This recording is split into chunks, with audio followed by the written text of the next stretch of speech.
Welcome to the Master of Applied Leadership in Positive Education, or MALPE. I am Dr. Vicente Reyes, and I'm here to accompany you in this journey under the auspices of Unit 504A, Action Research Methodology. In this research section, we will address one question: how do I plan a sustainable, positive initiative in my organization? In order to do this, we believe that acquiring the research skill of planning an itinerary is essential. We hope to do this by exposing you to the methodology of action research, particularly in getting to know the key landmarks that are necessary in creating this research itinerary. In the presentation that you will see, I invite you to actively engage with the material as you continue in this critical phase of your learning journey under the MALPE program. Thank you very much.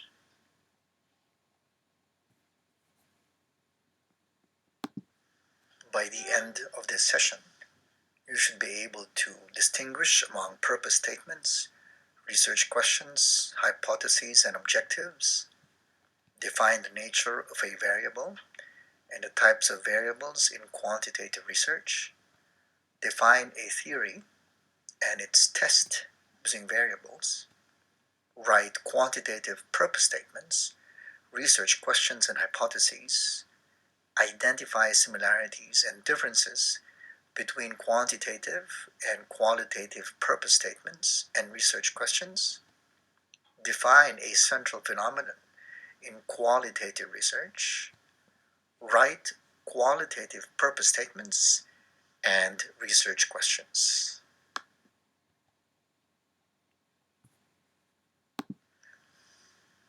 Purpose statements, research questions, hypotheses, and objectives can best be seen by looking at this graphic in this particular slide. On the column rows, on the first column, you find intent, form, use, and placement. And on the top row, you will see purpose statement, followed by another column which is research questions, followed by hypotheses and research objectives. In this matrix, you see that for intent, for example, you will see that in the purpose statements, the intent provides you all direction that a particular research undertaking is about to undertake. When you take a look at research questions, it shows what questions will be raised. When you take a look at hypotheses, it makes predictions about expectations. And when you take a look at research objectives and the intent, it is actually to state the goals of the particular research undertaking. So you can do that for intent, for form, for use, and placement. If I take the last row, which is placement, you should see that this is usually, when you take a look at the purpose statement, the placement is at the end of the introduction of a research paper. And if you take a look at research questions, hypotheses, and research objectives, its placement, they can usually be found at the end of the introduction, after the literature review, or in a separate section of the study.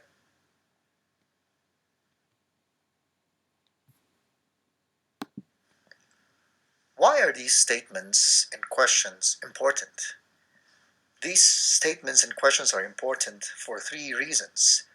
Firstly, they represent major signposts, not only for you, the researcher, but more importantly for your reader. Also, these statements and questions help identify appropriate methods that a researcher is keen to use or employ in a particular research undertaking.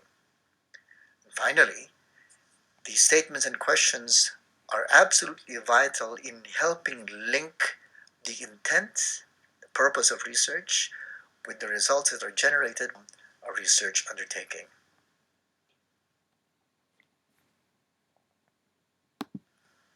What do we need to know in order to design quantitative purpose statements, research questions, and hypotheses. Essentially, we need to know three main questions. We need to be familiar with three main questions. The first one is, what is a variable?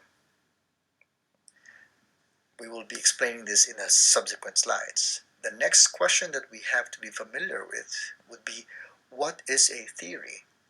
Again, subsequent slides will be able to explain what it is.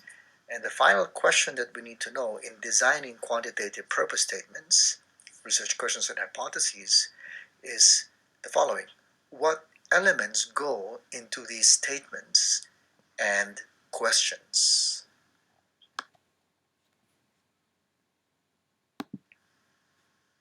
What is a variable?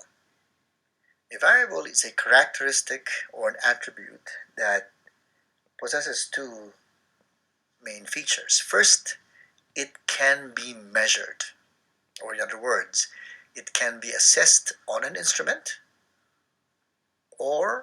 and recorded on an instrument. The second component of the definition of a variable is that it varies. In other words, it can assume different values or scores for different individuals. Let's say that for a particular project in relation to conducting an action research in an organization, I intend to take a look at the school climate.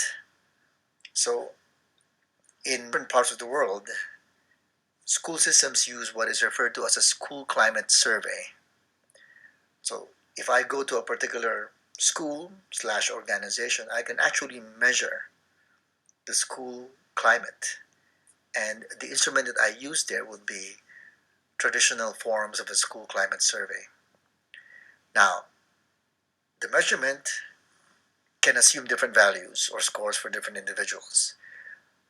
We could say that high-performing schools may register high-performing school climates. And we could also assume or hypothesize that schools that are described as at risk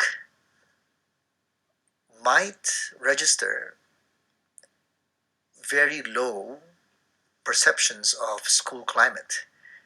So, using a school climate survey, one is able to measure the varying attributes of a particular organization, a school's school climate.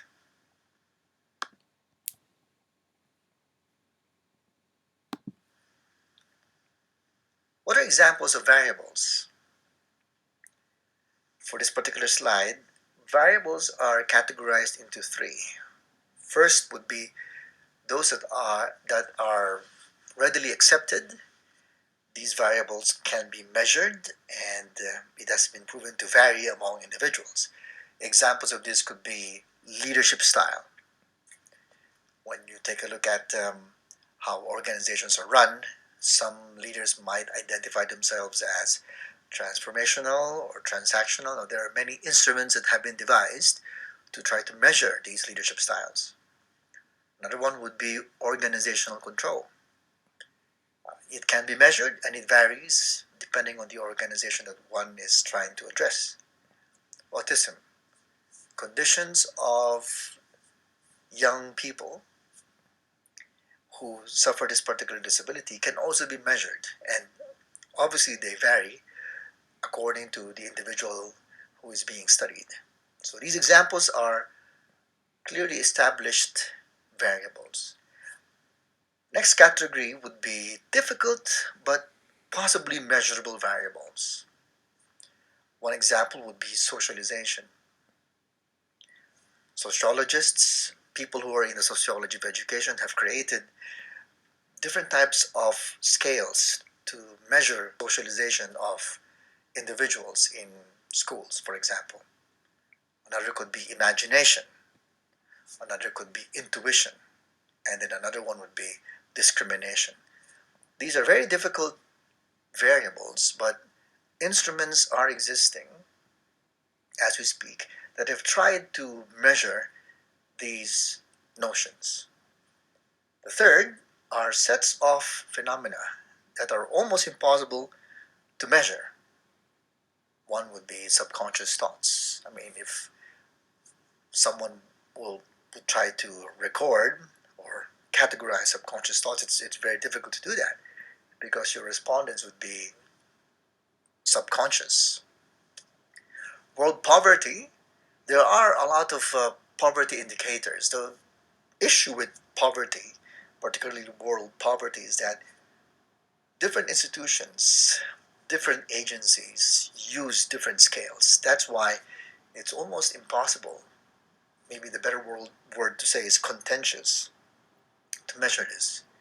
And then stereotypes. Controversial issue and very difficult to measure as well.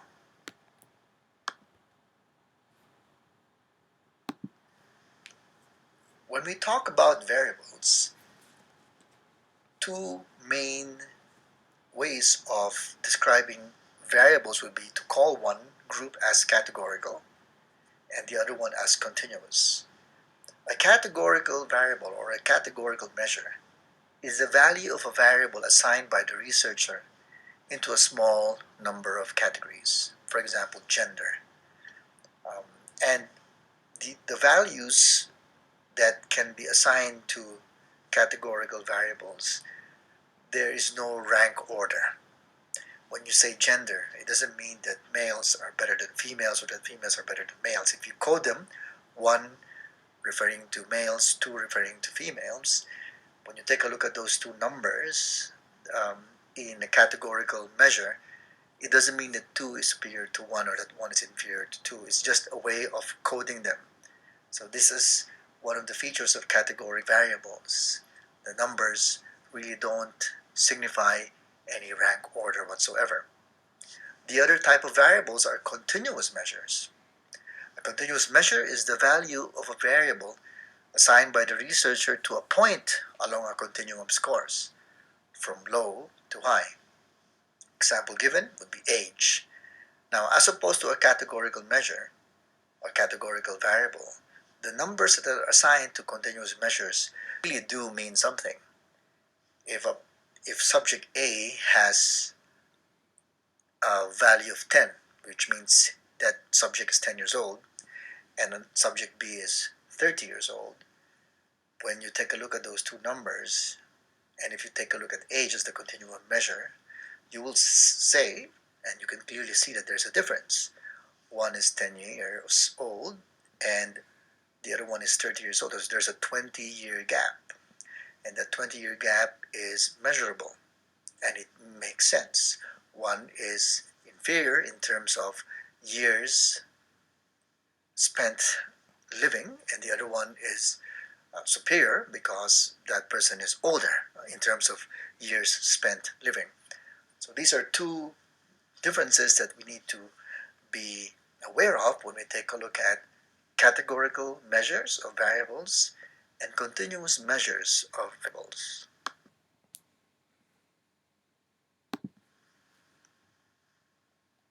It's also good to be aware of the difference between variables on the one hand and constructs on the other.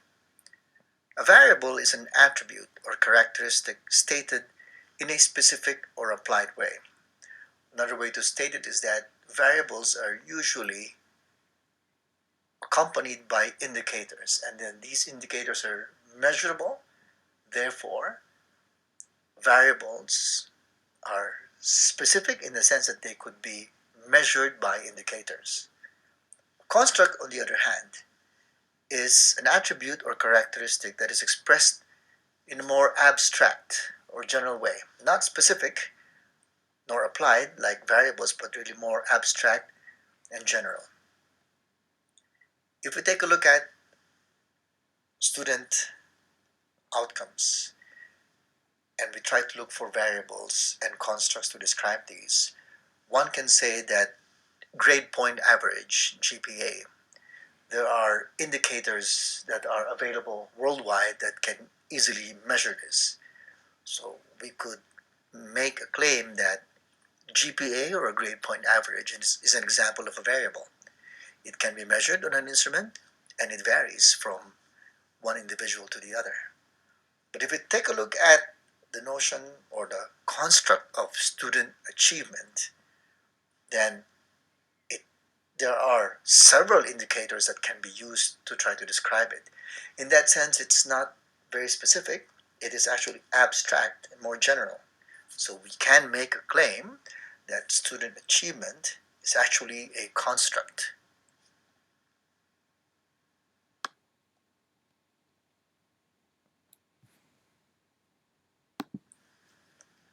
In quantitative studies, there are what we could refer to as variables that belong to a particular family or families of variables. The most basic would be probable cause, represented as X, and effect, represented as Z. Now, probable cause essentially would be independent variables. And independent variables could be either treatment or measured variables. And these probable causes lead to an effect. And these effects are referred to as dependent variables. When we take a look at probable cause, there could also be control variables. There could also be moderating variables. Now, all these are examples of probable causes that all have an impact on the dependent variable, which is the effect. Now, there are also other variables which are called intervening variables. So the intervening variable essentially comes in between the probable cause and the effect. Moderating variables, they moderate the impact of the probable cause to the effect. In other words, they could either strengthen or weaken them. Intervening variables, on the other hand, what they do is they come across, they go right across the linkage between probable causes and effects. The impact of intervening variables could be the same as moderating variables. They could diminish or they could enhance the effect, the dependent variable. The difference here is that when we take a look at probable causes, most of the time, moderating variables are recognized or oftentimes controlled by people who conduct experiments, whereas intervening variables are variables that researchers are aware of but are usually out of their control. It's out of their gambit. So they just simply need to recognize them, but they may not be able to control them. There are also other variables which are called confounding variables. So confounding variables are not moderating variables in the sense that the researchers don't usually control them. They're also not intervening variables because they are out there and researchers are aware of them. Most of the time, confounding variables are variables that surprise researchers. They come from left field, unexpected, uncontrollable. But when someone undertakes research, it is good practice to know what the probable causes are, what the effects are, the dependent variables, awareness of intervening variables, variables that are beyond the control of researchers, and also confounding variables, um, out of control of researchers and totally unexpected. Okay, so let's repeat. Moderating variables are usually variables that are under the control of researchers or researchers are aware of, can be manipulated. Intervening variables, researchers are aware of these, but usually they're out of the control of researchers. Confounding variables, these are not only out of control of researchers, but are also totally unexpected. That's how we can distinguish between these three different types of variables.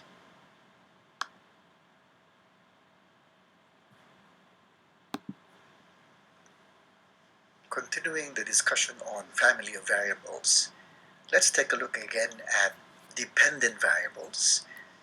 and the different ways that they have been referred to. Dependent variables are attributes or characteristics that are influenced by the independent variable. They have been referred to as the outcome, the effect, the criterion, and the consequences.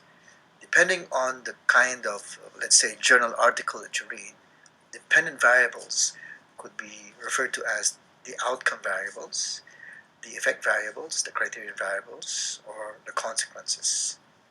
We need to be aware of these subtle distinctions that occur in describing what dependent variables are.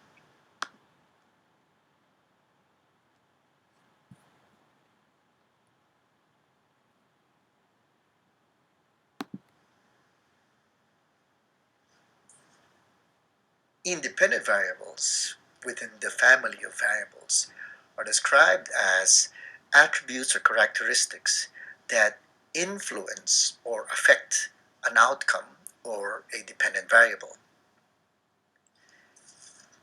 They have also been described as treatment variables, measured variables, control variables, or moderating variables. Again, the important thing is that the independent variable are attributes or characteristics that influence or affect an outcome or dependent variable. And all these four ways of describing it all belong within the same family of variables.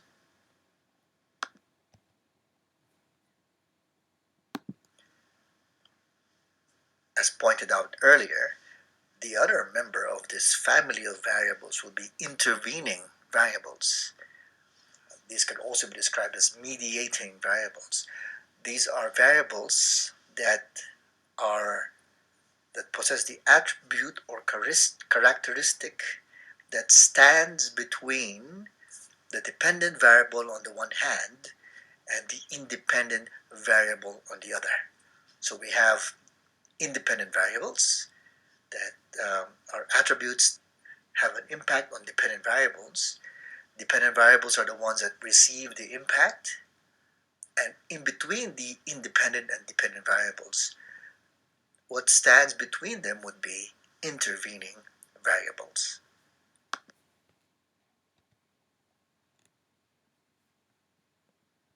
Let's take a look at an example of an intervening variable. Going to step 1, we see very clearly the linkage between the independent variable and a dependent variable. The dependent variable here for this example would be the propensity of students to seek help from faculty. Right? So what we're trying to measure is how often students seek help from faculty. Of course, it varies. Different students, depending on their dispositions, seek help from faculty members in different ways. So these variables satisfy the definition of a variable. They can be measured and they vary. So for step 1, the linkage is pretty straightforward. Independent variable, dependent variable. When we take a look at step 2, we introduce an intervening variable. The intervening variable refers to the students themselves, and it is really their ability or their willingness to take risks. In other words, when students seek help from faculty members, sometimes students see this as signs of vulnerability. If a student was in a highly competitive environment, if he perceives that his classmates, his quote unquote competitors, see him asking help from faculty members, then it's actually a risk on his part because he could be seen as either weak or either courting favors from the members. Again, this is a hypothetical example. So the willingness of students to take risks become an intervening variable. If we go to step 3, we see convenient office hours for students. That's the independent variable. Right? So we're saying that students seek help from faculty members, and it is because of the convenience of students. They have their schedules, they have their study time, but in between their schedules, they have convenient hours for them to visit the faculty members. So we're saying that that's the only determinant of their propensity to seek help from faculty members. But as I explained, an intervening variable could be the notion of willingness to take risks for whatever reason. So the independent variable and the intervening variable and the dependent variable in step 3 are having this relationship. Convenient office hours for students, students seeking help from faculty members, independent and dependent variable should be straightforward. But what happens actually is that in this example, the intervening variable of students' willingness to take risks stands in between the independent and the dependent variable.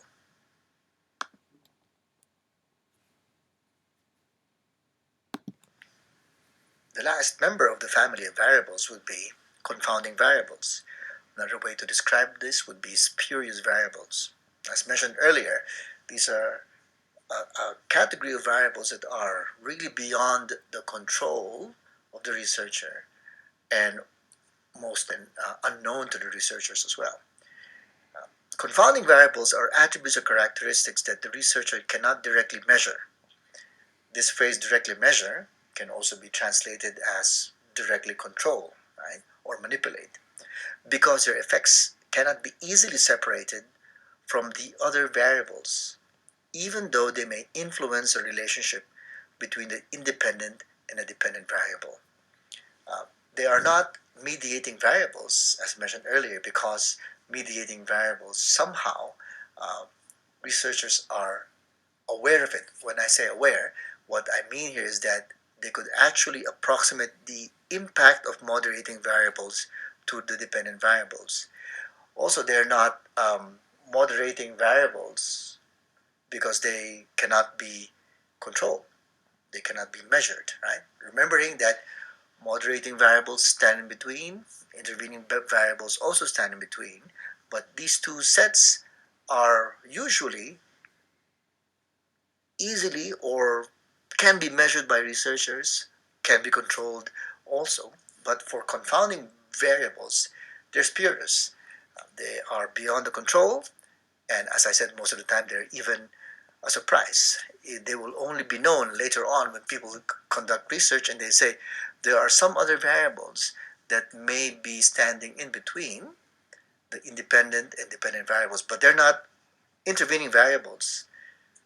Neither are they moderating variables. They're confounding variables, beyond control, unknown, and not measurable.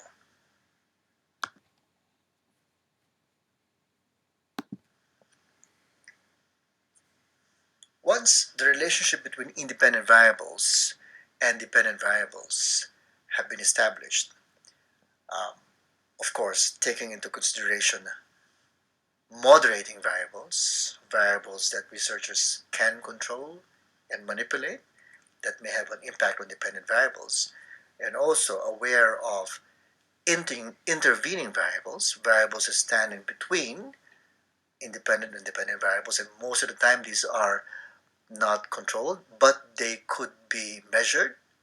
Researchers are aware of their impact. And then we have confounding variables, variables that not only are uncontrollable, they're also usually difficult to measure or quantify, and also sometimes totally unknown. Right? Once the linkage between independent variables and the other variables, two dependent variables, have been established, then what happens is that people begin to be able to make theories. So theories are actually the bridges between independent and dependent variables.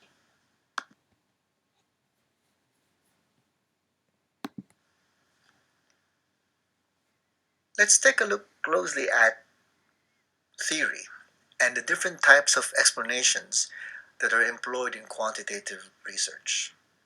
So we have in this slide essentially two big images. One would be no test, and at the other extreme would be extensive tests by other researchers. So what actually happens here is that In the period of no test, an explanation is posed by the author as a hunch for why the independent variable relates to the dependent variable. So there are really very narrow applications of this because it's just essentially a hunch. Next step would be a theoretical rationale is posed by other authors based on studies for relationship between the independent and the dependent variables. And then a conceptual framework, often expressed as a visual model by other authors for the relationship between the independent and dependent variables, based on some theoretical rationales, are then formulated.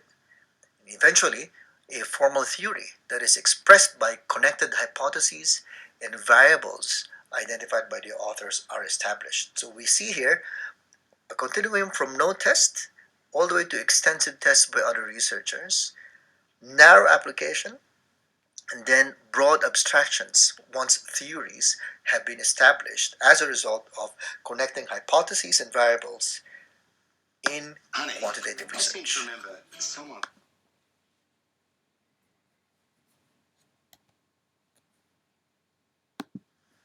What are the elements of a quantitative purpose statement? A quantitative purpose statement identifies the variables, the relationship, and the participants and site for research. Now, what are some guidelines for writing it? Ideally, it should be captured in a single sentence, the quantitative purpose statement. Also, such kinds of statements should usually begin with wording such as the purpose of this study is dot dot dot. And then if using a theory, state the theory that researchers plan to test.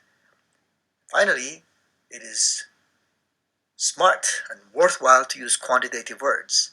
For example, relate, compare, and describe to try to create relationships between the variables.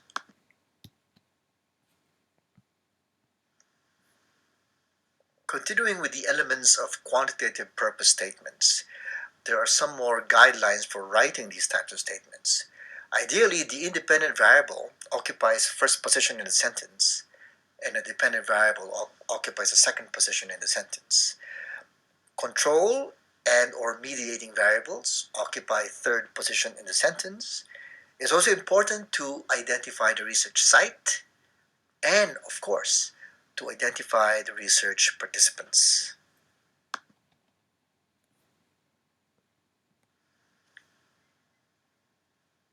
Quantitative research questions. There are various types of quantitative research questions, and the way to understand them would be to see them as a description of the results of variables, of the variables that one uses in the study. So, in writing these questions, what researchers usually do is they would describe what they think would be the results of the relationships between the variables. Also, these research questions ask or pose possible comparisons of two or more groups on the independent variable in terms of the dependent variable. And the third type, would be relating two or more variables. What are the guidelines for writing such as these? Pose a question. It is always good practice to begin with how, what, or why. Specifying the independent and mediating or control variables is absolutely important. Using the words describe, compare, or relate to indicate the action or connection among variables is, once again, good practice. Finally, it is important to indicate the participants and the research site for the study.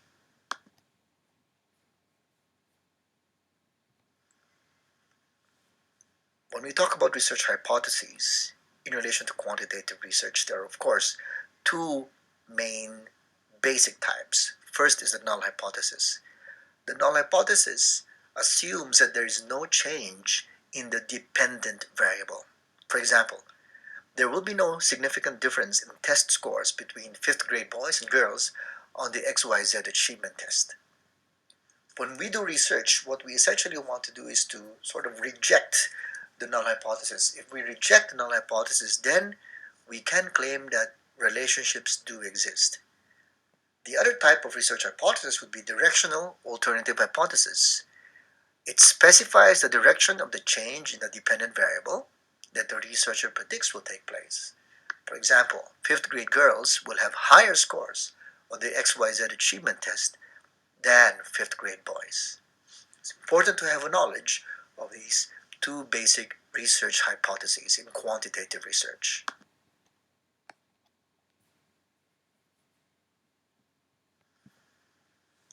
What are some guidelines in writing research hypotheses? There are 4 points that we should consider.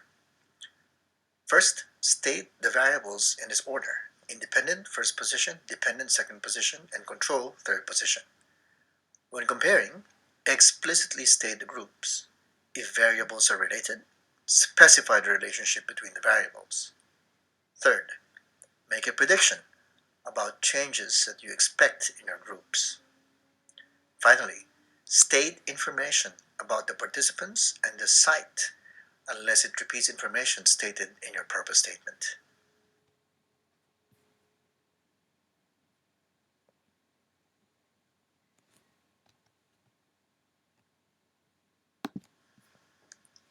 So far, we have been talking exclusively about quantitative purpose statements, research questions, and objectives.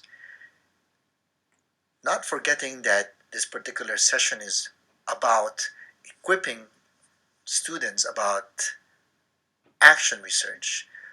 We need to remember that quantitative research and its suite of tools could be used in action research. At the same time, qualitative research tools can also be employed in undertaking action research.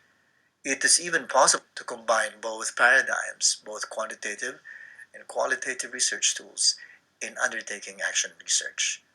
So for the subsequent slides, we're going to talk about qualitative purpose statements and research questions.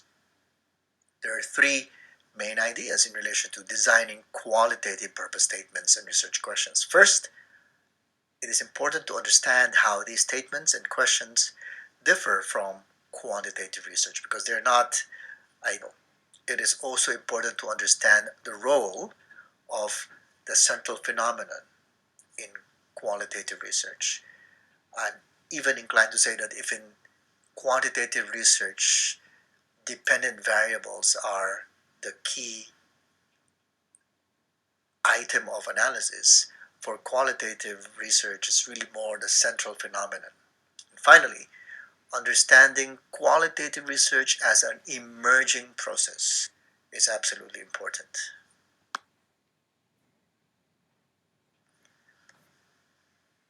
What are the differences between quantitative and qualitative purpose statements and research questions? Let's take a look at quantitative research questions purpose statements first, which we have seen in the earlier slides. For quantitative statements and research questions, there is a probable cause and effect relationship that is always assumed. Why did it happen? Is the question that overrides quantitative paradigms. There's also use of theories. Why did it happen in view of an existing explanation or theory? There's also this preoccupation for assessing differences and magnitude.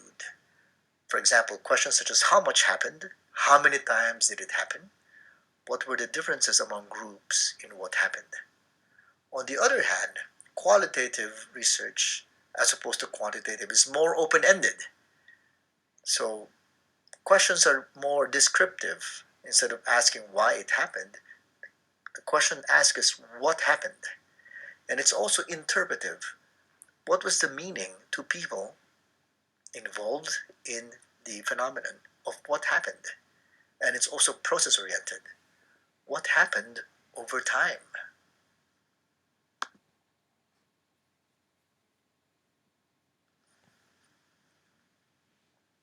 Explaining or predicting variables versus exploring or understanding a central phenomenon. As mentioned earlier, for quantitative research, variables are really the bread and butter. For qualitative research, it's really more the central phenomenon. In quantitative research, the preoccupation is explaining or predicting variables. That's why we see the x arrow y, or the independent variable x influences a dependent variable y. For qualitative research, it's really not the same. For qualitative research, it's more understanding or exploring a central phenomenon.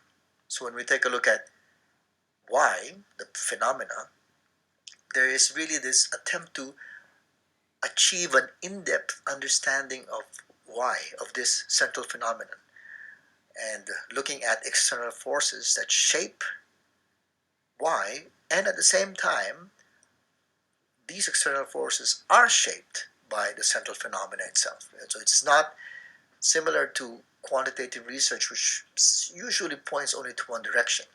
For qualitative research, it's really exploring and understanding a central phenomenon.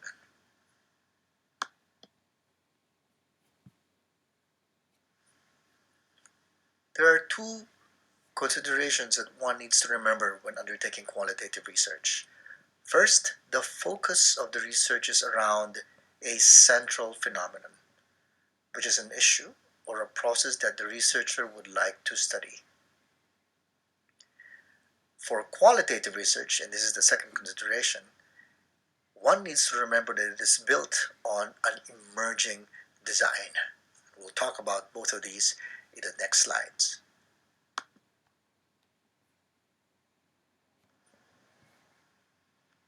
What are the elements of a qualitative purpose statement? Similar to quantitative research, it should be expressed in a single sentence. A statement such as the purpose of this study, dot, dot, dot, ideally should be visible or present.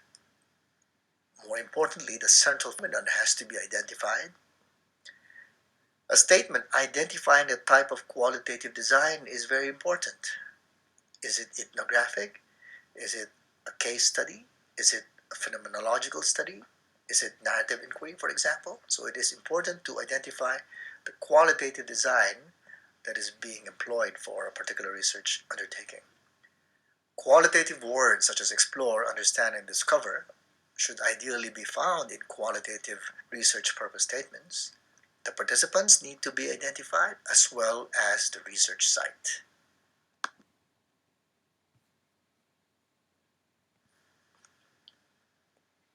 What are the types of qualitative research questions? There are three main that we need to remember. First would be the central question. The central question is the overarching question that one explores in a particular qualitative research study. Following the central questions would be sub-questions, and essentially this divides the central question into smaller, really more specific questions. And these sub-questions could either be issue sub-questions, which narrow the focus of the central question into specific issues, or it could be procedural sub-questions, which indicate the steps to be used in analyzing the data in a qualitative study. The last type of questions, of course, would be interview questions. These are questions that are asked during an interview or interviews that are conducted based on the sub-questions and the central questions pursued in a qualitative research undertaking.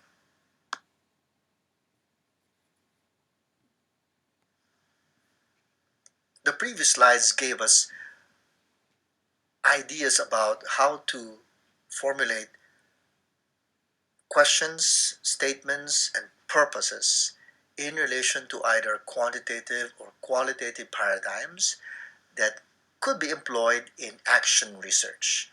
In this way, one can map out the research itinerary that one plans to undertake in looking at a problem that can be solved in one's workplace.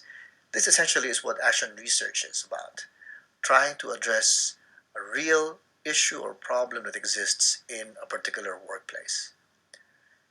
This article by Williamson, 2005, entitled Work-Based Learning, a Leadership Development Example from an Action Research Study of Shared Governance Implementation, is a good starting point for you and your group to reflect on the various components of action research.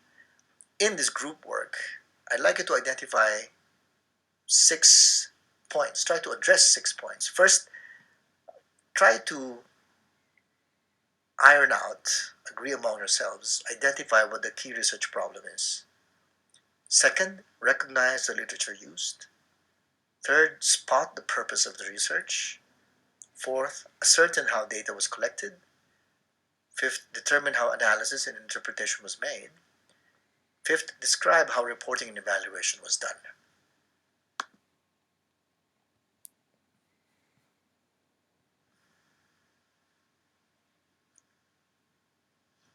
After conducting that group activity in relation to the target article, now is the time to undertake some personal reflection.